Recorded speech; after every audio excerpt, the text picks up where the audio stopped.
하나님 말씀 함께 보시겠습니다. 신명기 8장 1절부터 10절까지 말씀입니다.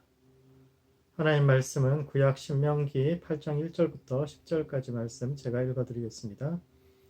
내가 오늘 명하는 모든 명령을 너는 지켜 행하라. 그리하면 너희가 살고 번성하고 여호와께서 너희의 조상들에게 맹세하신 땅에 들어가서 그것을 차지하리라. 내 하나님 여호와께서 이 40년 동안에 내게 광야 길을 걷게 하신 것을 기억하라. 이는 너를 낮추시며 너를 시험하사 내 마음이 어떠한지 그 명령을 지키는지 지키지 않는지 알려 하심이라.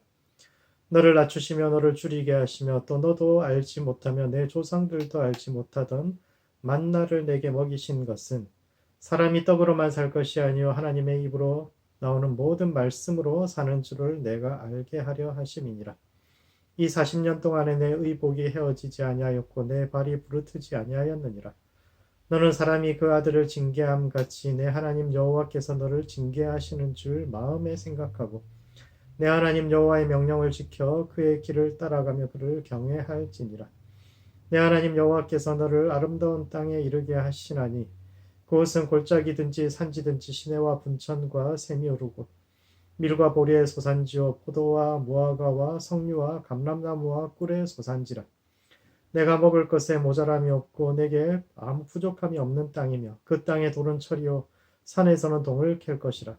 내가 먹어서 배부르고 내 하나님 여호와께서 옥토를 내게 주셨으므로 말미암아 그를 찬송하리라. 아멘.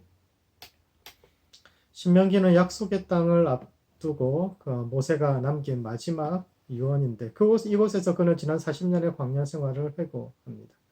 그런데 그가 기억하는 광야는 우리나 우리 조상들도 알지 못했던 만나를 먹고 40년간 의복에 헤어지지 않고 발이 부르트지 않는 기적의 연속이요. 하나님은 독수리가 날개 위에 자식을 올리고 스스로 날 수 있을 때까지 떨어뜨렸다가 받아주는 것을 반복함으로써 우리를 훈련하고 연단시켜주는 좋은 보호자로 기억하는데 이는 이스라엘 백성들의 기억과는 다릅니다.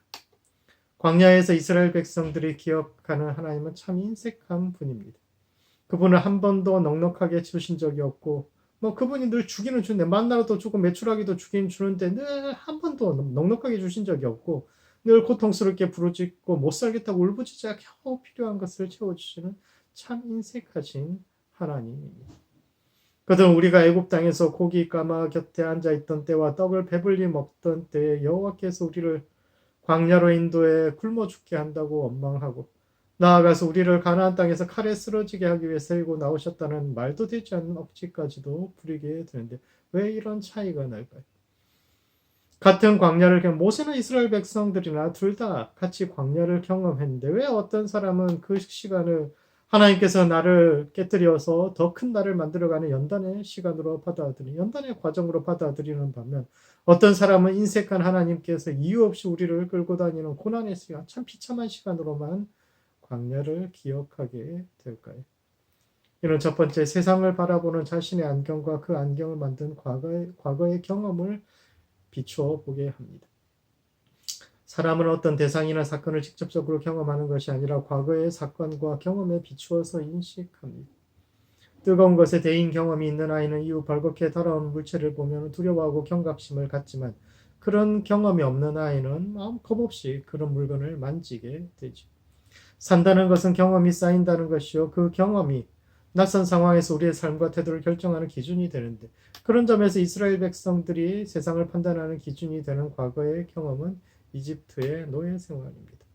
400년 동안 그 땅의 종으로 살면서 억울하게 매맞고 학대당한 경험, 똑똑하고 잘난 이들일수록 일찍 죽을 수밖에 없었던 불행하고 불합리했던 역사적인 경험이 스스로 문제를 해결하기보다 누군가를 해결해 주기를 가만히 앉아서 기다려야 하고 문제가 생기면 누군가에게 책임을 떠넘겨야 살 수 있었던 불행한 삶의 경험이 그들로 하여금 원망의 습관을 갖게 합니다.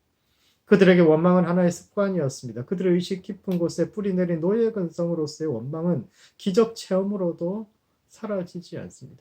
하늘에서 만나가 내리고 반석에서 물이 솟아나도 그들은 우리가 목마르다고 말하기 전에 진정 물을 주셨으면 좀 좋았겠느냐고 또 다른 원망을 쏟아내는데 우리도 그러하지 않습니까? 사람은 누구나 광야의 시간을 지나가게 되어 있습니다.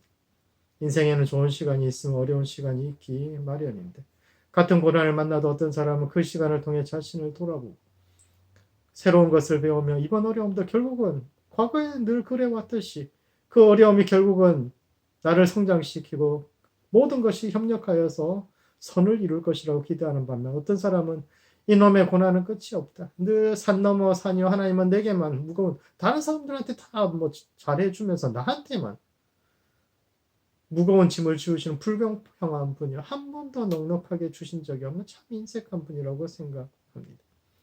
하나님은 이스라엘 백성들이 광야를 지나는 동안 낮에는 구름 기둥으로 밤에는 불 기둥으로 지키시고 그들의 옷이 헤어지지 않고 발이 부르트지 않게 그 하나하나 세심하게 신경 쓰셨지만 그들은 과거 자신들을 학대했던 주인들과 하나님을 같은 선상에 놓고 하나님도 결국 이집트 사람들처럼 애굽의 그 주인들처럼 결국은 당신의 유익을 위해서 우리에게 뭔가를 베푸는 척 하시는 분이요. 근본적으로 그분은 우리가 겨우 먹고 살 만큼만 주고 나머지는 본인이 챙겨 우리를 착취하는 분으로 여겼는데 우리도 그러하지 않습니까?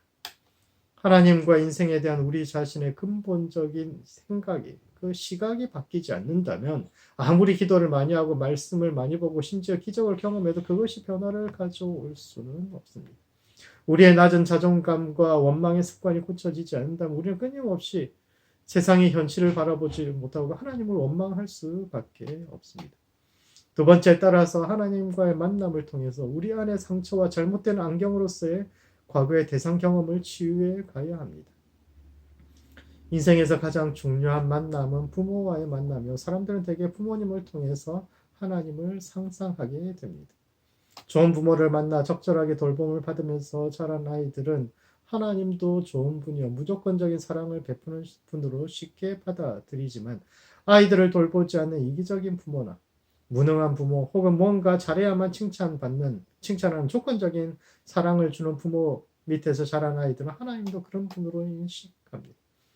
광야의 이스라엘 백성들이 했던 원망을 가만히 깊이 따져보면 그들이 생각하는 하나님을 그려볼 수 있는데 과연 하나님은 인색한 분이요 어려운 시험을 내고 과연 네가 이것을 통과하나 못하나 그걸 지켜보는 그런 엄한 시험관 같은 분입니까? 그렇지 않습니다. 하나님은 조건 없이 우리를 사랑하는 분이요 넉넉히 주시는 분이며 세심하게 우리를 돌보시는 분입니다. 그분은 우리에게 증명을 요구하지 않습니다. 자신의 인정을 받기 위해서 무언가를 해야 한다는 자기 증명을 요구하는 분, 네가 이거 할 수 있나 보자 이렇게 하시는 분이 아닙니다. 오히려 하나님은 우리에게 사랑을 고백하는 분이 성경을 읽어보면 하나님 우리에게 늘 사랑을 고백하는 분입니다. 스스로를 어디서나 흔히 볼 수 있고 특별할 것이 없는 들풀이라고 생각했던 아가서의 여주인공에게 당신은 가시나무 사이에 백합하여 특별한 존재, 너무너무 특별한 존재라고 고백하시는 분이 우리 하나님입니다. 따라서 우리는 하나님과의 만남을 통해 내 안의 자아상을 점검해 보아야 합니다. 내가 세상을 바라보고 인생을 바라보는 관점이 바른 것인지, 그래야 현실을 있는 그대로 보고 있는지, 아니면 이스라엘 백성들처럼 자기 연민에 빠져 현실 왜곡에 빠져 있는지 생각해 보아야 합니다. 그리고 우리의 인생관을 결정했던 과거의 대상 경험을 반추하여 하나님과의 좋은 기억으로 과거의 잘못된 기억들을 덮어가야 합니다. 그래야 우리가 과거에 이집트에서는 고기가마 곁에서 배불리 빵을 먹었는데 같은 말도 되지 않는 현실 왜곡이나 자기 연민에서 벗어나 현실을 직시하고 자유로운 삶을 살아갈 수 있습니다. 그리고 그 변화의 끝에서 우리는 40년의 광야를 지나면서도 이복이 헤어지지 않고 발이 부르트지 않았던 참된 기적의 실제로서의 우리 인생을 만나게 될 겁니다. 하나님은 당신의 시간표에 따라 세심하게 우리 인생을 돌보시며 지금 우리가 지나가는 이 시간은 이 광야의 시간은 필요하기 때문에 겪게 하시는 것이고 이 길 끝에서 우리는 바른 자존감을 가지고 인생의 행복을 느끼며 또 누군가의 자존감을 세워주는 또 변화시키는 그런 사람으로 살게 될 것입니다. 말씀을 정리하겠습니다.